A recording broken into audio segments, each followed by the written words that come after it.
bonjour Marc Goudjanou, bonjour Henri Yambaudet.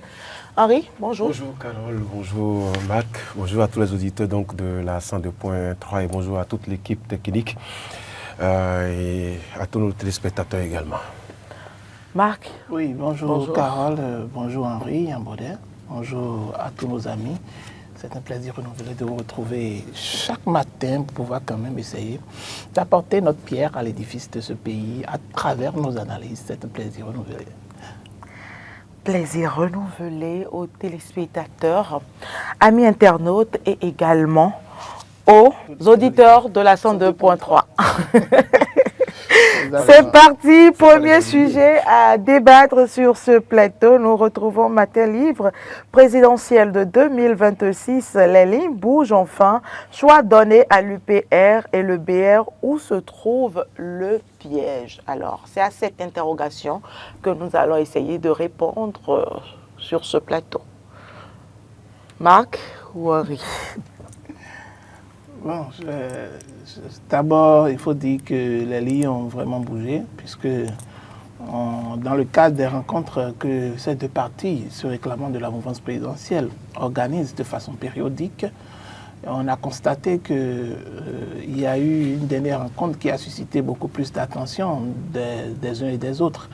Et ça rentrait dans la droite ligne où le chef de l'État voulait que ces deux partis de la grande mouvance présidentielle, à travers leurs responsables politiques, puissent quand même se réunir et d'essayer de commencer par travailler à pouvoir déterminer peut-être le prochain candidat ou bien peut-être également les différents positionnements qu'il y aura peut-être lors des élections générales de 2026. Et je pense que c'est déjà un travail normalement qui se faisait depuis, et que peut-être ils attendaient le top du chef de l'État, qui est le père de ces partis politiques, qui doit donner en réalité les vraies directives. Vous avez compris que par le passé, tous ceux qui ont essayé de ne pas attendre les instructions, de ne pas vouloir suivre la ligne imposée par les partis politiques, ils ont compris la leçon et ils en ont appris. Et donc, ce qui fait que tous ceux qui aspiraient peut-être, ou bien tous ceux qui voulaient quand même que les choses s'accélèrent au niveau des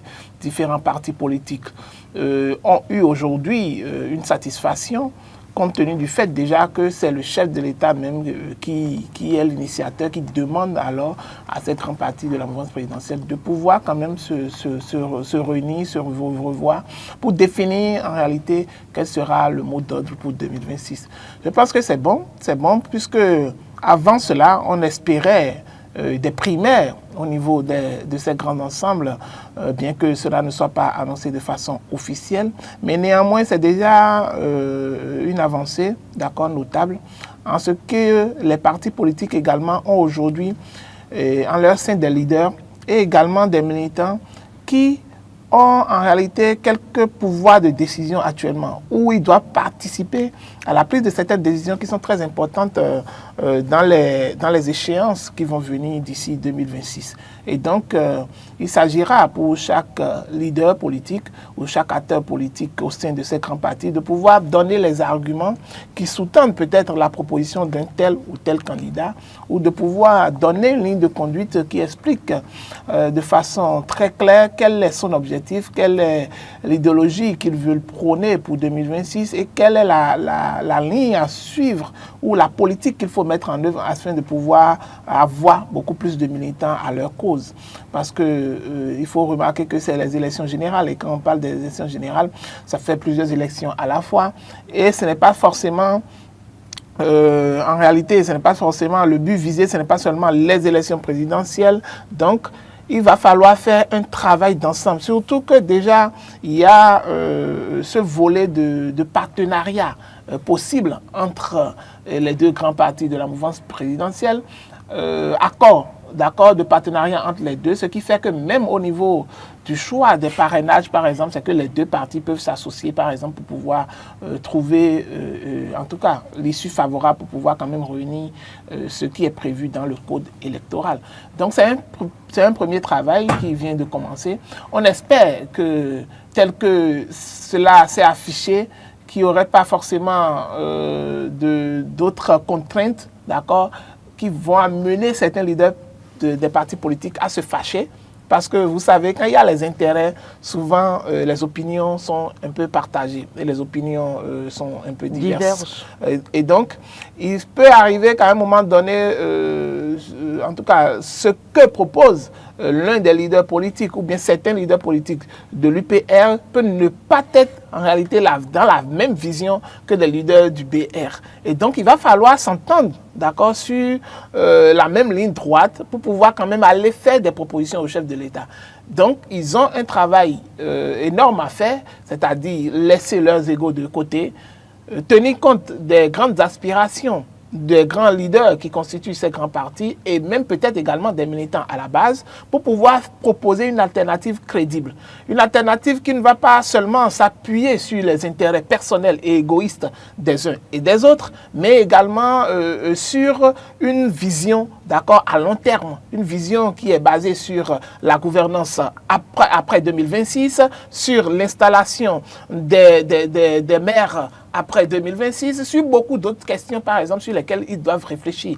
Et c'est là également le piège. Le piège, c'est que, est-ce qu'ils vont arriver quand même à s'entendre sur le minimum? Ou bien, ils vont se réunir et ils vont s'entendre sur une base donnée. Et en dessous, vous allez commencer par avoir les coups bas, ou des coups en sourdine, où chacun va essayer quand même d'essayer de nuire à l'autre d'une façon ou d'une autre parce qu'il ne partage pas forcément sa proposition. Et donc, il y aura vraiment un débat houleux autour de cette question. On attend de voir la façon dont ça va se dérouler progressivement, puisque c'est un début. Et donc, il y aura forcément d'autres rencontres et peut-être d'autres sorties, ou bien peut-être ils ne feront pas des sorties pour pouvoir nous informer parce qu'il s'agit des stratégies politiques qui seront mises en place en vue de gagner les élections en 2026. Et donc, c'est de bonne guerre.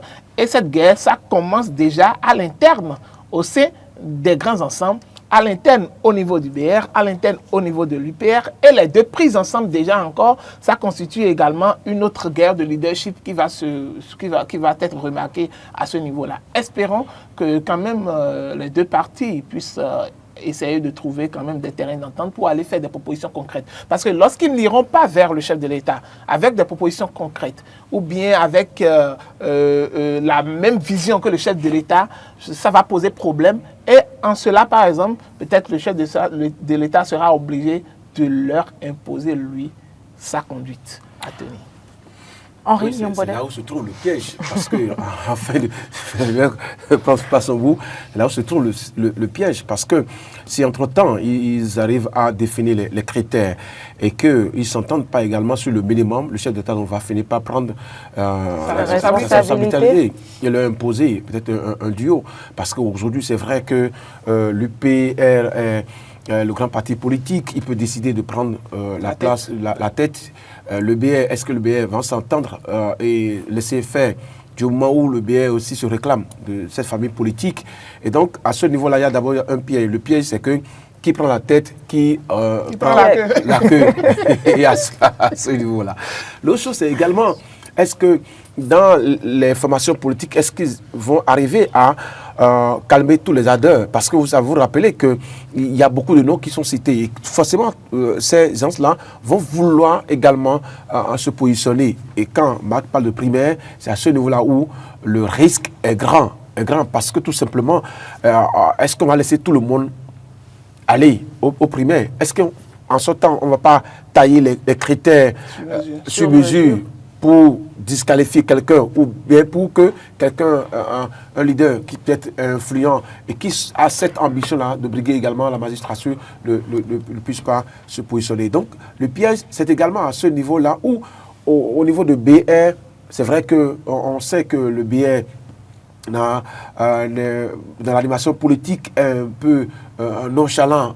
Mais est-ce que le BR va pouvoir accepter qu'on lui concède la deuxième place, la place de vice-présidence? Et donc, à ce niveau-là également. Et à ce niveau, au sein de cette formation politique, est-ce que les critères aussi seront définis pour permettre à celui qui sera, à ceux qui ambitionnent d'être aussi dans la course, de se positionner et d'aller au primaire? L'autre chose, c'est que le président Patrice Talon, moi je trouve que quand il le dit, allez vous entendre, c'est c'est un grand piège, c'est un gros piège, je dirais. Parce qu'il va dire, mais je vous ai laissé faire, mais vous n'avez pas, vous n'êtes pas, vous n'avez pas pu vous entendre. Vous entendre sur le minimum. Eh bien, je suis le grand jeu. Voici celui que le duo que je propose pour vous. Et donc, ça va s'imposer à eux. Alors là, il faut que les deux formations politiques s'entendent également sur le minimum. Marc parlait donc d'accord de gouvernance, accord de gouvernance dans les mairies, par exemple. Oui, le PAD donc avait et l'UPR, monsieur, avait signé cet accord-là parce que vous savez que dans la décision, le code électoral, il a dit que ce sont les CQ qui ont eu formation pour les formations politiques, qui ont eu plus de voix dans certaines zones qui vont positionner les chefs villages et les chefs quartiers. Et donc, sur ça, ils se sont entendus pour que quand je suis BR et que dans cette formation politique, dans cette zone, nous avons une forte popularité et que c'est nous qui allons désigner le CQ ou bien le CV, mais que, entre-temps, c'est un UP qui était là, on le laisse gérer parce que les élections de 2026 sont là. Mais est-ce qu'on va s'entendre également sur ce minimum-là pour aller aux élections de 2026? Parce que vous savez que Patrice Talon est en train de finir et il y a cette ouverture-là qui est là. Oui, qui prendra l'héritage de Patrice Talon? Encore qu'aujourd'hui, on sait tout ce que ça donne comme ambition au sein des formations politiques. Moi, je pense que le gros piège, c'est que si jamais les formations politiques ne s'entendent pas, le chef d'État va finir par leur imposer un duo et sera fatal pour les deux. Et il faut comprendre également que, vous savez, lorsque vous prenez ces grands partis, que ce soit l'UPR ou le BR, par exemple, c'est-à-dire même pris individuellement en leur sein, il y a déjà des problèmes. Des problèmes liés à certaines circonscriptions électorales, des problèmes liés à certaines communes, d'accord, où les leaders n'arrivent pas à s'entendre sur des minimums donnés, où il y a cette guerre de leadership, d'accord. Oui. Et il y en a au niveau du BR, il y en a également au niveau de l'UPR. Donc, à partir de cette rencontre, il va falloir, le plus grand problème à résoudre, par exemple, c'est de commencer par régler, d'accord, cette divergence d'idées-là, cette différence qui existe entre ces leaders au sein de ces grands ensembles d'abord, avant de pouvoir parvenir ensemble à un accord. Et tel que l'on le dit aujourd'hui, l'arbitre dans tout ce jeu, c'est Patrice Talon. C'est lui qui est l'arbitre central et qui va amener de loin à pouvoir percevoir est-ce que je peux faire confiance à ces leaders-là pour leur permettre quand même de pouvoir me faire une proposition crédible pour 2026. Si à un moment donné, les guerres internes, les querelles internes liées au leadership, d'accord, au sein de ces grands ensembles, n'arrivent pas à être résolues à point nommé, c'est-à-dire ça va poser un véritable problème à pouvoir quand même définir un plan de travail très stratégique pour 2026. Et dans ce cas précis, lorsqu'ils n'arriveront pas à pouvoir s'entendre et à pouvoir trouver la juste mesure pour pouvoir quand même aller aux différentes élections, le chef de l'État sera obligé alors de leur imposer peut-être un duo présidentiel. Et donc, là, on verra l'amertume qu'a eu déjà certains leaders politiques au sein de ces partis qui ont voulu déjà avoir des ambitions présidentielles, ils ont nourri des ambitions présidentielles et qui ont été découragés déjà très tôt.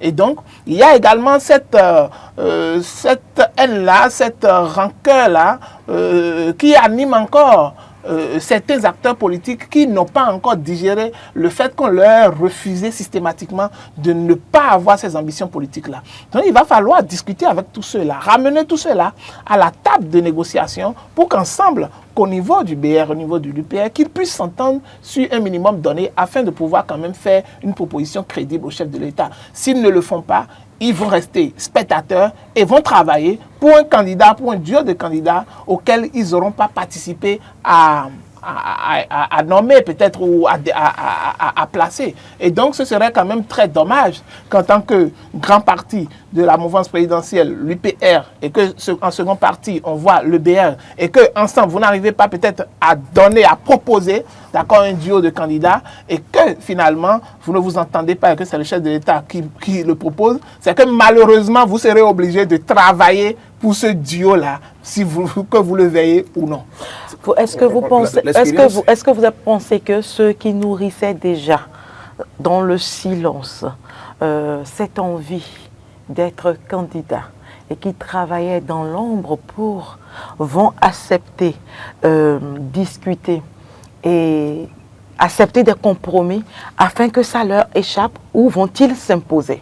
Justement, c'est à ce niveau-là où je disais que les critères doivent être définis pour qu'il y ait des primaires, comme l'avait dit Marc, qu'il y ait des primaires qui puissent permettre à tout le monde de participer et qu'au bout du rouleau, on constate que à la faveur donc des primaires, voici ceux qui peuvent être positionnés. Mais est-ce qu'il y aura des primaires puisque le président... Oui, forcément, ils doivent avoir des primaires. Et moi, je l'ai proposé. Peut-être ça portera un autre nom. Un autre nom, mais forcément, c'est on peut pas un genre d'élection.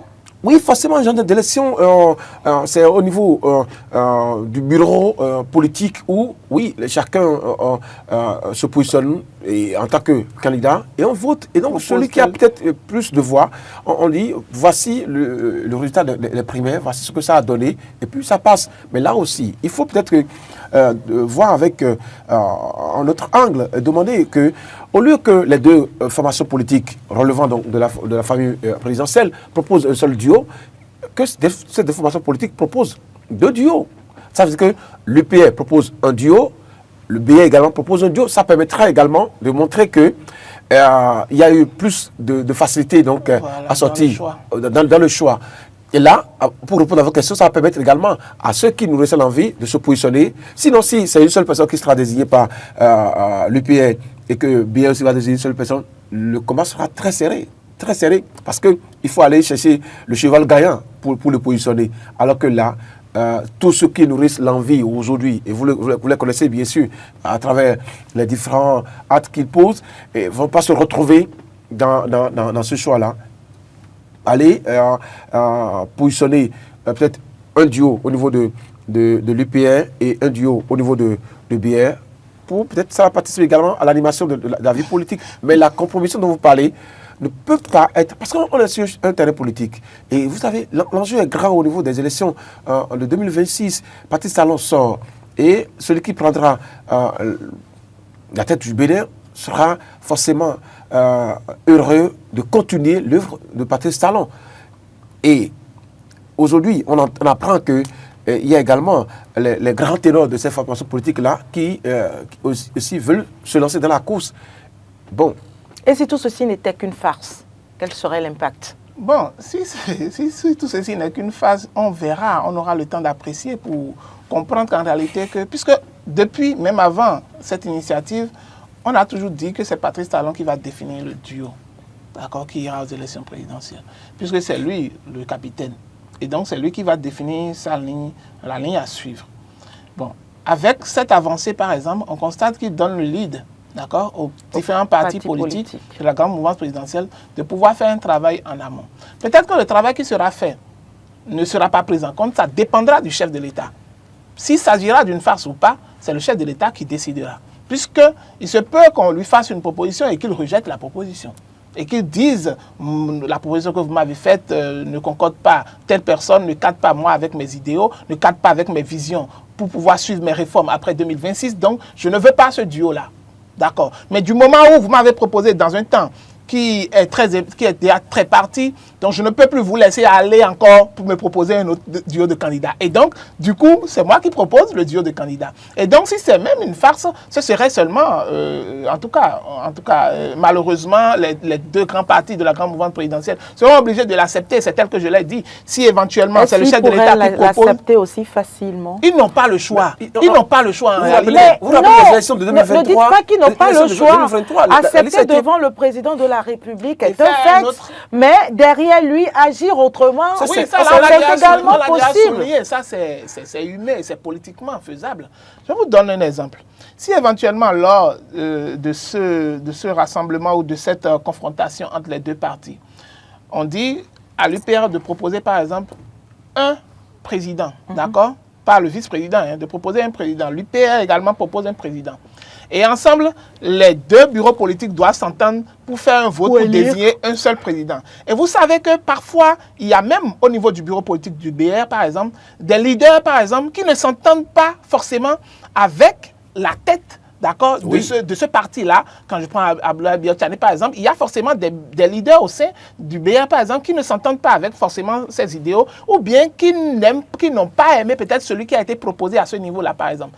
Donc, ne vous étonnez pas de voir, par exemple, lors des votes, au niveau des bureaux, par exemple, d'aller voir des responsables politiques, d'accord, des leaders au sein du bureau politique du BR, par exemple, aller voter pour la proposition du président, de la proposition de l'UPR. Ça peut arriver.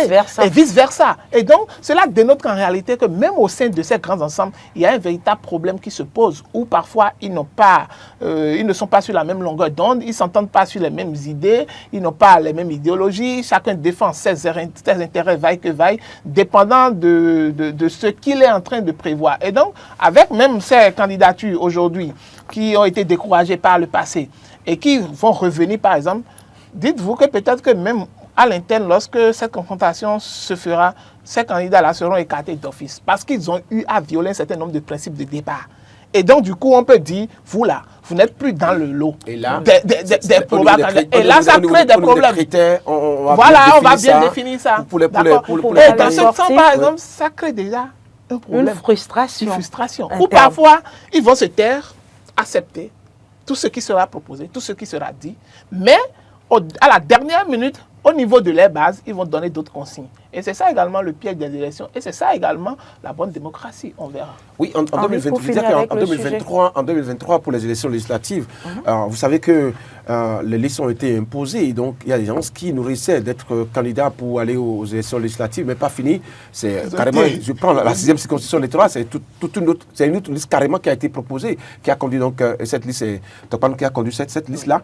Et après les élections, il y a des frustrés qui sont restés, qui se sont dit, mais écoutez, je fais tout, mais bon, on ne me reconnaît pas. Donc, ça fait la même chose. Dès que Patrice Talon va imposer un duo, on va dire, bon, écoutez, c'est lui qui a le dernier mot, qui a le gouvernement, donc forcément, bon, on va faire comme ça. Mais le silence, à ce niveau-là, va jouer sur les résultats des formations politiques. C'est vrai que BA et UPR vont se donner la main pour voter, mais il y a également, donc, dès qu'un électeur qui a Tchoumi ne se retrouve pas dans le duo qui sera présenté, forcément, il y aura un silence et la frustration va commencer à ce niveau-là. Donc, il faut forcément chercher le bon bout, travailler à ce que... Il faut sensibiliser également les électeurs sur... les militants, j'allais dire, sur comment le duo sera choisi. C'est vrai qu'on vous a donné la main, mais il faut aller déjà à la base pour demander, savoir, prendre les aspirations des militants, leur demander quel est le duo que vous souhaiteriez qu'on présente. Voilà.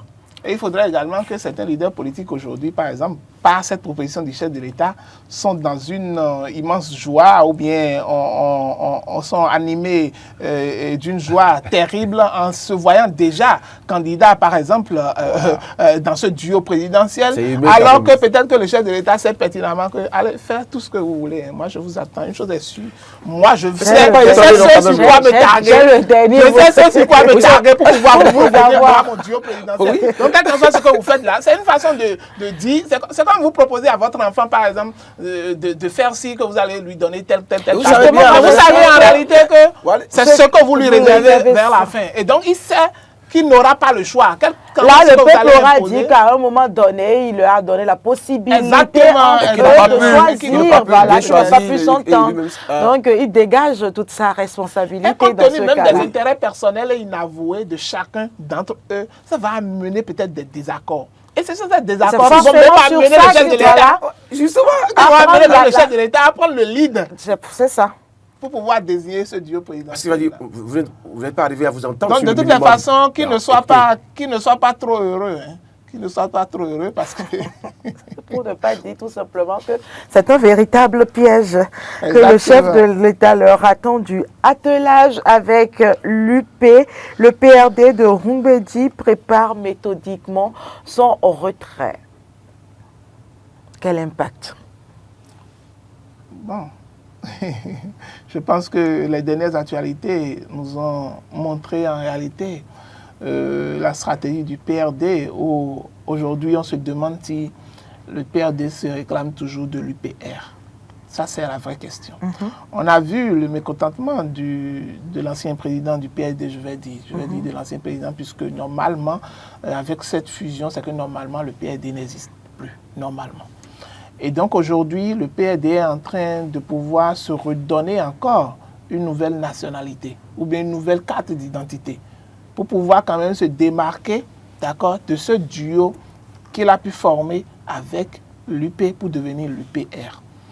Et donc, avec les opinions qu'a eu le président Adrien Humbedi, avec le mécontentement de certains acteurs de la mouvance présidentielle, et avec les visites qu'on a vues, d'accord, de part et d'autre, d'accord, de Maître Adrien Humbedi vers certains leaders politiques, on voit déjà le PRD dans une position ou bien dans une posture qui est indescriptible, où on ne peut pas aujourd'hui maintenant définir de façon concrète quelle est la visée en réalité du PRD en faisant ces regroupements ou en faisant ces calculs politiques ou ces démarches politiques. Parce que, mis à part ça, vous les voyez en congrès, vous les voyez faire des manifestations, mais pas au nom de l'UPR, mais au nom du PRD. Et donc, ça pose un véritable problème et qu'il faut clarifier déjà dès maintenant. Soit, je pense que c'est le chef de l'État ou bien les leaders au sein de l'UPR qui doivent déjà tirer la sonnette d'alarme pour pouvoir décider qu'est-ce qu'il faut faire réellement. Est-ce que vous êtes toujours avec nous ou bien vous n'êtes plus avec nous?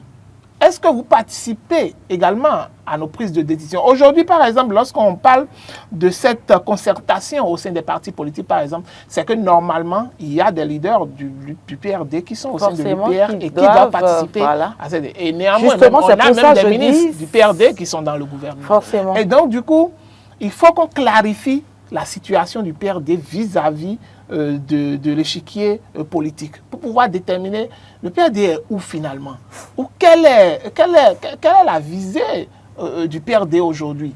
Est-ce que le PRD veut toujours travailler avec l'UPR ou bien le PRD veut une divorce très prononcée? Parce que même lorsque vous voulez une divorce par exemple, est-ce que le divorce est-ce que c'est consentant? Parce qu'il se peut que le PRD veut le divorce, par exemple, et que l'UP ne veut pas. Ne veuille pas. Donc, du coup, il va falloir s'entendre peut-être pour pouvoir définir, pour pouvoir clarifier en réalité cette situation. Sinon, finalement, on ira vers les échéances prochaines et le PRD va dire, je l'avais quand même toujours annoncé, hein, je l'avais quand même toujours montré, j'ai déjà annoncé que je ne fais plus partie des vôtres. Et donc, du coup, vous allez le retrouver du côté de l'opposition.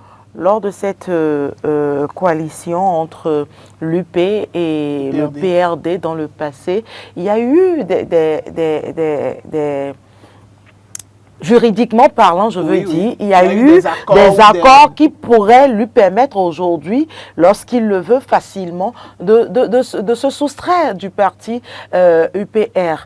Bon, je ne sais pas, c'est une possibilité parce qu'il faut reconnaître que l'homme, c'est un homme de droit qui maîtrise le droit. Donc, si c'est le cas, est-ce que c'est possible? Et quel impact pourra avoir sur les élections présidentielles de 2026? Oui, c'est vrai que vous pourrez être homme de droit, vous pouvez connaître tous les rouages du droit, mais vous n'avez pas le pouvoir.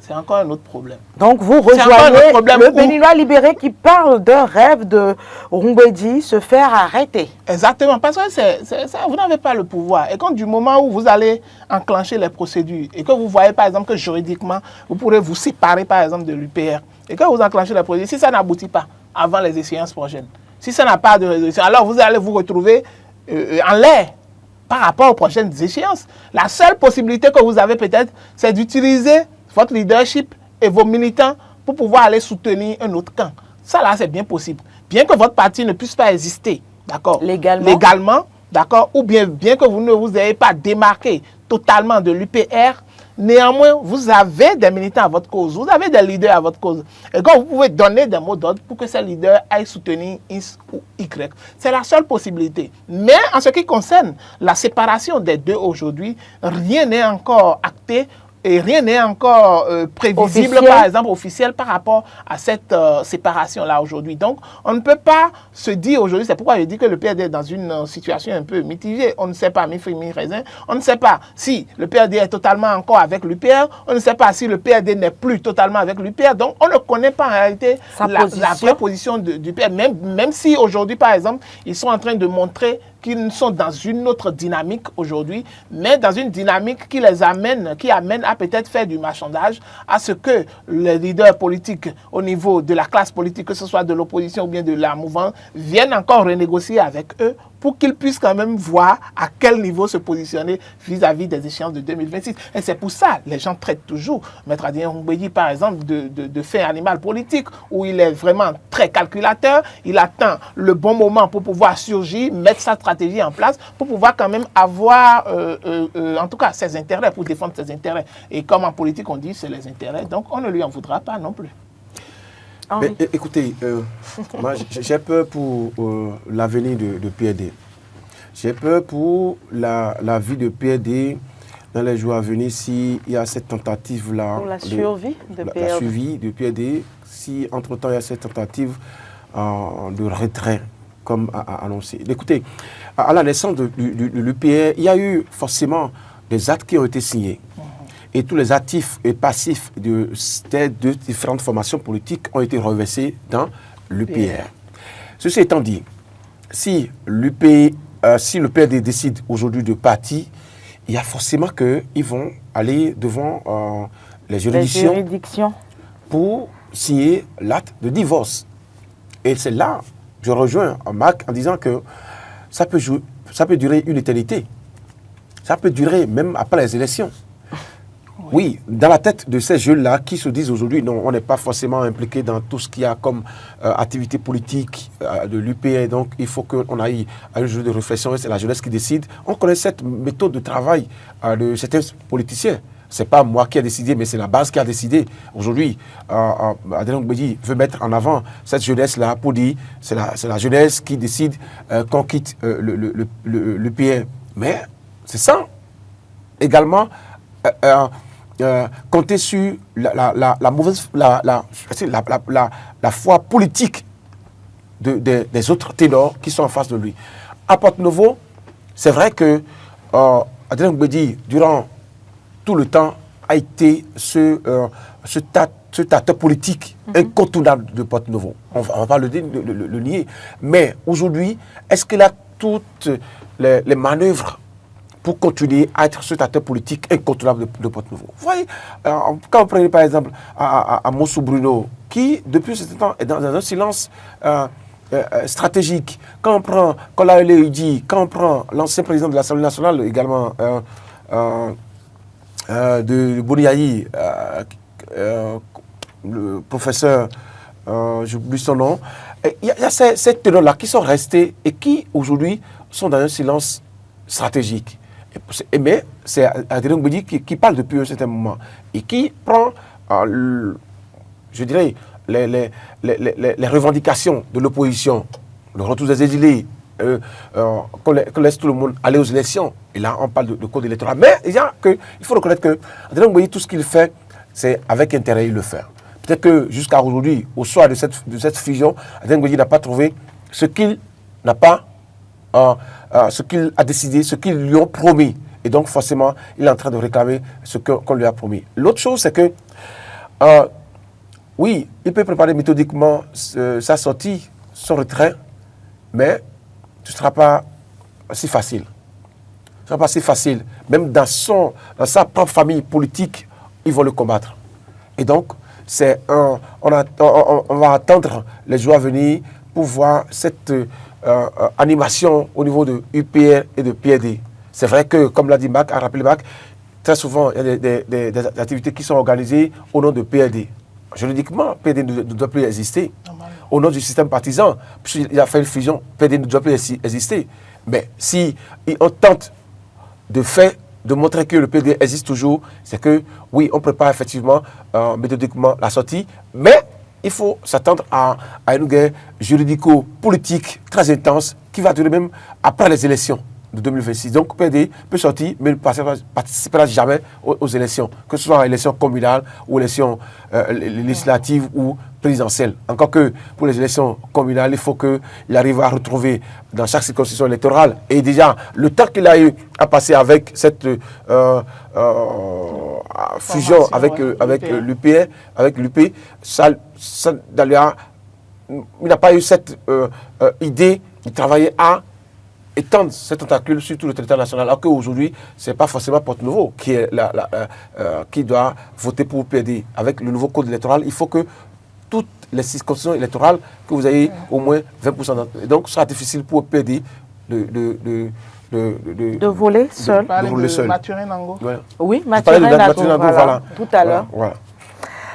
Voilà un autre sujet à débattre, affaire de corruption d'agents publics. Richard Boni déposé en prison avec ses complices. Marc. Pourquoi vous voulez qu'on parle de Richard Boni? Je pense que c'est... Bon, pour le moment, il n'est pas coupable encore. Oui, puisqu'il n'y a pas encore eu un jugement par rapport à son affaire. Sur le moment, il est déposé et que l'instruction va continuer. Et il y a d'autres personnes qui sont impliquées, des personnes proches peut-être de son parti, des personnes de sa famille et peut-être des personnes également qui sont liées qui sont dans l'administration, qui sont liées à cette affaire de corruption. Je pense que ça pose un véritable problème d'éthique et de morale. Au niveau de ceux qui constituent en réalité des leaders, selon eux, et qui veulent aspirer, par exemple, à la chose publique. Ça pose un véritable problème où, déjà, vous affichez que vous n'êtes pas un exemple. C'est vrai que personne n'est parfait, à divers niveaux, que ce soit les acteurs politiques d'aujourd'hui, d'hier, d'accord, et de demain, chacun à leur niveau, ils ont leurs vices, d'accord. Ils ont à commettre quelques impairs par le passé et qu'on connaît, et qui continuent également aujourd'hui. Mais lorsque vous venez fraîchement, d'accord, sur la classe, au niveau de la classe politique béninoise, et que vous essayez déjà de vouloir imprimer une marque en vous lançant dans une communication, d'accord, et finalement, on vous soupçonne, d'accord, d'avoir corrompu des agents, d'avoir été un acteur clé dans cette corruption-là, ça pose un véritable problème. Parce que moi, ce qui m'écoeure même dans cette histoire, et que je dis, attendez, pour avoir son récépissé, est-ce qu'il avait forcément besoin de corrompre? Je me dis, est-ce que c'est parce que je n'arrive même pas à justifier l'acte? Espérons peut-être que dans le cours du procès, on aura également au cours de l'instruction, on aura également d'autres informations. Puisqu'on nous parle après également de blanchiment de capitaux. Et donc, ça veut dire que, est-ce que ça ne reviendra pas à cette affaire criminelle, d'accord, où on parle peut-être de blanchiment de capitaux? Parce que c'est trop facile de pouvoir... C'est vrai que dans l'administration, un peu partout, il y a des faits de corruption qui sont sanctionnés de part et d'autre. D'accord, qu'il y a une lutte effrénée contre cette corruption-là. Et donc, vous, acteurs politiques, vous devez être même le dernier, d'accord, à pouvoir virer vers cette corruption-là. Encore que l'argent dont on parle, à travers lequel on veut soudoyer les agents, par exemple, ou même si ce n'est pas établi et que vous donnez, on parle de plusieurs millions. Mais je n'ai pas compris, quoi. Je n'ai pas véritablement compris. Pour avoir un récépissé. Je n'ai pas compris, quoi. Autant de millions, ou bien ça cache d'autres choses. Je n'ai pas compris. Donc, je pense qu'au cours du procès... Pourquoi avoir forcé? Quelles sont ses ambitions? 2026, là? Encore que, même quand on parle de 2026 et on voit qu'il est en train de vouloir avoir une certaine ambition, je vois, quand je jette un coup d'œil sur les premiers candidats, je ne le vois même pas. Je ne le vois même pas sur l'échiquier loin, politique. loin, Honnêtement, très loin. il est très loin. Aussitôt né. On ne le voit même pas sur l'échiquier très loin, politique, très honnêtement. loin. Et du coup, c'est vous qui forcez les choses. Et de quelle manière encore? Parce que peut-être, c'est pourquoi il est important que l'instruction continue, d'accord? Pour pouvoir comprendre en réalité quelles sont ces véritables sources de financement. Parce que quelqu'un qui est capable, pour un document assez simple, d'accord, à avoir, où il va falloir suivre juste les formalités, remplir les formalités et attendre que l'administration fasse son boulot, d'accord? Pour une affaire comme ça, aussi simple, vous mettez autant de millions, il est question d'aller interroger votre source de revenus. Forcément. Henri, Forcément. Niambodé. Oui, écoutez, Mac a soulevé un point de mon analyse qui est que si vous aspirez à devenir un acteur politique clé de cette trempe-là et que vous arrivez à soudoyer, à corrompre les agents, ça pose un problème d'éthique, d'éducation également. Et, je dis que Richard n'avait pas besoin de faire ça. Quand vous suivez un peu la déclaration du ministre de l'Intérieur d'abord, d'un nombre de pages considérable, jusqu'à ce que tu sois retrouvé avec sur une seule page où les formalités à remplir se retrouvent sur une seule page, tu devais attendre, bien évidemment, pour avoir le récépissé dans les meilleures conditions. Mais comme il est pressé de le montrer, comme il veut montrer à tout le monde que lui, il est un homme plein, il a voulu jouer avec l'esprit des gens et a remis l'argent. Mais il faut déjà reconnaître que Boniaï, non, j'allais dire, Richard Oroum est naïf. Est naïf. Vous vous rappelez que c'est celui-là qui critiquait à tout bout de champ la gouvernance politique de Patrice Talon. C'est celui-là qui critiquait à toute la décision la gouvernance de Patrice Talon.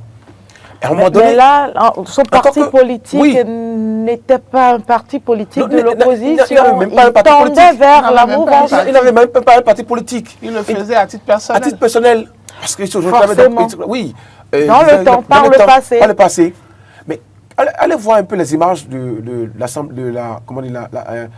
congrès constitutif de son parti. Vous voyez, d'abord, la tenue portée, c'est son image qui est sur la tenue. Ce qui est défendu aujourd'hui au Bénin, ce qui n'est pas accepté au Bénin. L'autre chose, c'est que après la naissance de sa formation politique, avant d'avoir le récépissé, il dit qu'il n'est pas ni de l'opposition, ni de la mouvance, il est centriste. Et la première formation... Il est centriste, peut-être qu'il fait des appels. Non, justement, c'est ça également. Quand vous dites que vous êtes centriste, on comprend rapidement votre jeu. On comprend votre jeu. En fait, il voulait travailler sur l'esprit des gens pour arriver à sa fin, à avoir donc le récépissé, d'accord, en disant qu'il est centriste, qu'il est même se déclarer de l'opposition et que rien ne lui arriverait. Mais dès qu'il est centriste et qu'il arrive à corrompre les agents jusqu'à ce que le poteau rose soit découvert, je pense qu'il y a quelque chose d'éthique, d'immoral qui a été remarqué. Et moi, je le trouve dans de beaux draps parce qu'il a lui-même s'est plongé, puisqu'il a reconnu les faits. Et il y a, quand il reconnaît les faits, c'est qu'il donne de la matière aux juges, à la justice, de faire son travail. Et on va lui taper au moins, c'est de 5 à 10 ans. Et donc, forcément, ce qui lui attend là, c'est pas... Et si on va vers blanchiment de capitaux, ça va dépasser également. On ira vers les 20 ans. On en sait quelque chose. On en sait désormais quelque chose. Espérons que le terrorisme ne viendra pas s'y ajouter. À s'y ajouter. Et ça fera 3 chefs d'accusation pour lui. Non, nous ne lui souhaitons pas le pire. Non, c'est pas le souhait. On analyse les faits. On analyse les faits. Mais quand vous êtes... On a quitté corruption, on vient vers blanchiment de capitaux, on ira peut-être vers terrorisme. Non, ça ne viendra pas. Ça ne viendra pas. Il y a une réforme, pour finir l'analyse de ce jour, un mot sur les réformes dans le secteur de la boulangerie au Bénin. Ben, écoutez, ce secteur a été laissé il y a très longtemps, malgré les appels, malgré les injonctions, malgré les recommandations du ministre du ministère de Commerce. Les boulangers n'ont jamais d'ailleurs respecté ce qui est dit là. Il y a eu des descentes entre-temps dans les boulangeries pour voir quelles sont les conditions de fabrication de pain, de production également. Mais toujours, de rester comme ça jusqu'à un moment donné.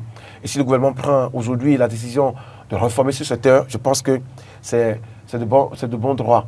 Et on parle de la modernisation des techniques de production, on parle également de normes sanitaires.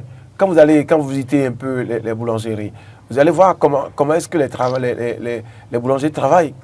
C'est comme on le dit au village. C'est ça, c'est pareil. Quand tu vois, ça va te dire de manger le pain. C'est appétissant, quoi. Donc, traduisez votre truc aux téléspectateurs, votre phrase ou votre assertion. Ils comprennent. Il y en a qui ne comprennent pas. Au village, on dit très souvent, si tu vois comment on peut pas l'huile rouge, tu ne peux pas consommer parce que les conditions sont les conditions hygiéniques. C'est avec les pieds, on boit. C'est ça toujours. Oui. Au village, c'est avec les pieds. Parfois, le gars transpire sérieusement. C'est vrai, hein, le problème au niveau des boulangeries est très criard. Parce qu'il faut remarquer que c'est un produit de grande consommation. Tout à fait. Grande consommation. Commencez par sillonner toutes les rues aujourd'hui, par exemple. Lorsque vous réveillez les matins, vous verrez les vendeuses de pain par-ci à gauche et à droite. Vous les verrez au bord des voies, vous les verrez partout.